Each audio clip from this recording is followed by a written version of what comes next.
This is not brain surgery. It's making sounds.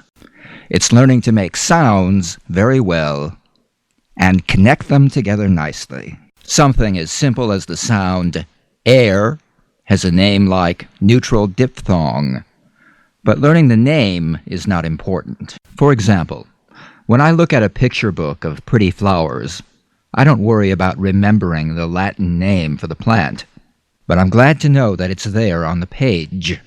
I'm glad to know this is a Campanula rotundifolia. Also, the structure of this program is large, but don't be intimidated by that. If I took you to see a roller coaster, you could say, look at the size of it. The twists, the turns, the hills. Think of the mathematics, the geometry, the engineering. Or you could just buy a ticket and enjoy the ride. Just because something has an elegant structure doesn't mean it has to be any more complicated than breathing. When I talk about theory in this program, I use a higher vocabulary in order to keep it concise and not muddy up the waters laboring over theory. You can ignore all the theory and gain much more from this program by just doing the practice and enjoying the ride. Practice, practice, practice. Do you see what I'm trying to emphasize here? Regular practice.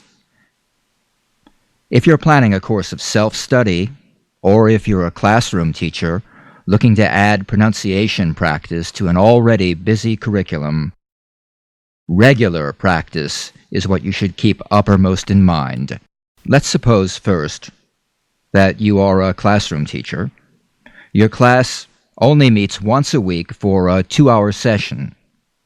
If you can only spare 15 minutes of that session, then make it the first 15 minutes of every session. Remind your students to carry over the good speaking skills from that little 15 minutes throughout the rest of the class session. For example, if I took them through tonal A, long A sounds that day, I would caution them to make good tonal A sounds throughout the session, even as we move on to another English subject area.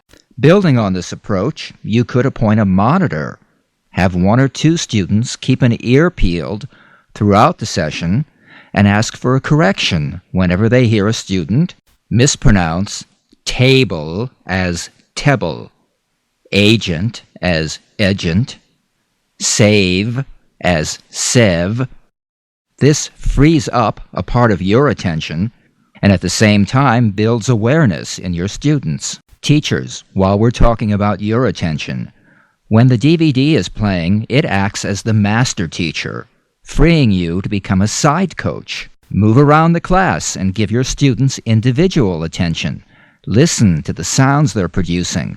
Check for good physicalization. Now, regarding the independent student engaged in self-study, the only thing important is to get in the physical practice of producing the sounds.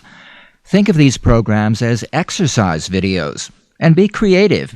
You could even play your own music in the background. Most programs are simple enough that you can even divide your attention, multitask, especially as you become familiar with the course. Practice while you're making dinner. Practice while you're exercising. Practice while you're practicing your golf swing. Stay relaxed, but energized.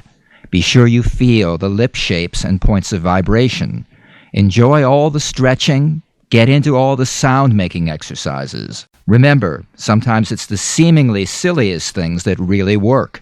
That's certainly true of speech.